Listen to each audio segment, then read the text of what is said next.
SME segment में एक और आईपीओ डिस्कशन में आ रहा है फैसिनेट टेक्सटाइल्स लिमिटेड। और इस कंपनी की इंटरेस्टिंग बात यह है कि ये सिर्फ गारमेंट्स मैन्युफैक्चर नहीं करती बल्कि इसका कोर फोकस चिल्ड्रंस अपैरल पर है और company predominantly B2B order driven manufacturing model पर काम करती है। तो इस वीडियो में हम इस आईपीओ की सारी इंपॉर्टेंट डिटेल्स कवर करेंगे। कंपनी क्या करती है, आईपीओ डिटेल्स क्या है, फाइनेंशियल्स कैसे हैं, पैसा कहाँ यूज होगा और इन्वेस्टर्स को किन किन चीज़ों का ध्यान रखना चाहिए। सबसे पहले बेसिक आईपीओ डिटेल समझ लेते हैं। फैसिनेट टेक्सटाइल्स लिमिटेड का आईपीओ 11 अगस्त को ओपन हो चुका है और इसकी क्लोजिंग डेट 19 अगस्त 2026 है।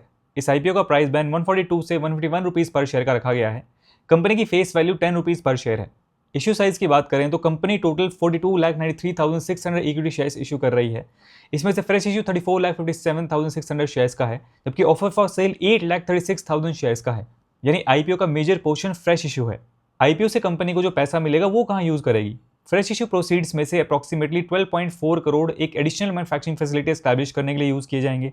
19.03 करोड़ वर्किंग कैपिटल रिक्वायरमेंट्स के लिए यूज होंगे और अप्रॉक्सीमेटली 2.68 करोड़ सर्टेन सिक्योर्ड और अनसिक्योर्ड लोन्स की प्रीपेमेंट या रीपेमेंट के लिए यूज किए जाएंगे।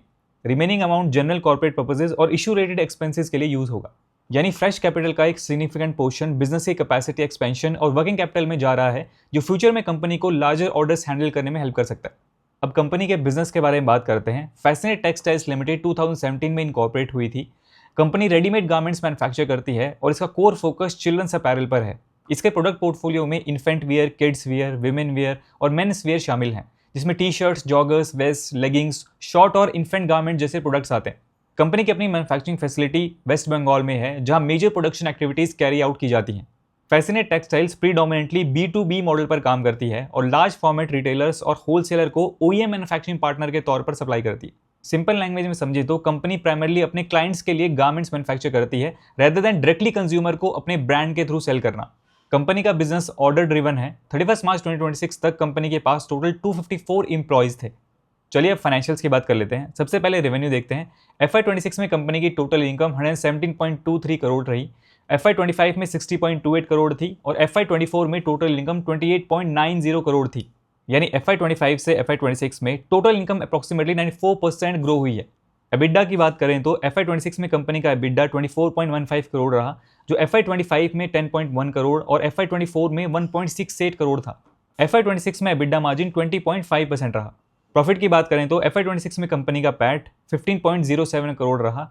FY25 में पैट रुपीज़ 5.81 करोड़ था और FY24 में सिर्फ 0.48 करोड़ था।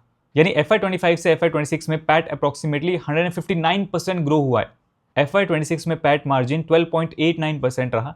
यानी पिछले 2 फाइनेंशियल ईयर्स में कंपनी ने रेवेन्यू के साथ प्रॉफिटेबिलिटी में भी सिग्निफिकेंट ग्रोथ रिपोर्ट की है। अब ROE और ROCE की बात करें तो FY26 में कंपनी का ROE 72.08% है, ROCE 54.82% है और RONW 48.02% है। कंपनी का डेट टू इक्विटी रेशियो 0.83 है। 0.5 से कम होता है तो अच्छा माना जाता है, इसका उससे थोड़ा सा ज़्यादा है। हालांकि कंपनी आईपीओ से रेज होने वाले फंड्स का कुछ पोर्शन अपने डेट को रीपे करने के लिए यूज़ करेगी। वैल्यूएशन की बात करें तो 151 रुपीज़ के अपर प्राइस बैंड पर प्री आईपीओ EPS 14.62 और PE यानी price to earning ratio approximately 10.33x है। तो ओवरऑल अगर हम अट्रैक्टिव पॉइंट्स को समराइज करें, फैसिनेट टेक्सटाइल्स का business order driven manufacturing model पर बेस्ड है। कंपनी के पास इन्फेंट्स, किड्स, विमेंस और मेंस वियर का डाइवर्सिफाइड प्रोडक्ट पोर्टफोलियो है, जिसमें किड्स वेयर इसका कोर फोकस है। कंपनी की टोटल इनकम FY24 के 28.9 करोड़ से बढ़कर FY26 में 117.23 करोड़ हो गई है। इसी पीरियड में पैट 0.48 करोड़ से बढ़कर 15.07 करोड़ हो गया है। FY26 में एबिडा मार्जिन 20.5% और पैट मार्जिन 12.89% रहा। ROE 72.08% और ROC 54.82% जैसे स्ट्रॉन्ग नंबर्स रिपोर्ट किए गए हैं। और फ्रेश इशू का significant portion additional manufacturing facility और वर्किंग कैपिटल रिक्वायरमेंट्स के लिए यूज होने वाला है। लेकिन रिस्क को इग्नोर नहीं करना चाहिए। ये एक SME आईपीओ है, इसलिए मेन बोर्ड आईपीओ के कंपैरिजन में लिक्विडिटी रिस्क हायर हो सकता है। कंपनी की रिसेंट ग्रोथ काफी शार्प रही है, इसलिए इन्वेस्टर्स को ये इवैल्यूएट करना चाहिए कि फ्यूचर में ये ग्रोथ और मार्जिन्स कितने सस्टेनेबल है। कंपनी का बिजनेस प्रीडोमिनेटली B2B और ऑर्डर ड्रिवन है, इसलिए ऑर्डर फ्लो और कस्टमर रिलेशनशिप फ्यूचर परफॉर्मेंस के लिए इंपॉर्टेंट रहेंगे। साथ ही मैन्युफैक्चरिंग का कुछ पोर्शन आउटसोर्स भी किया जाता है, इसलिए थर्ड पार्टी एग्जीक्यूशन और सप्लाई रिलेटेड रिस्क को भी समझना इंपॉर्टेंट है। तो RHP केयरफुली रीड करें, रिस्क फैक्टर समझें, वैल्यूएशन कंपेयर करें और अपने फाइनेंशियल एडवाइजर से कंसल्ट करके ही डिसीजन लें। ये वीडियो सिर्फ एजुकेशन और इन्फॉर्मेशन पर्पस के लिए है, ये कोई इन्वेस्टमेंट एडवाइस या आईपीओ रिकमेंडेशन नहीं है।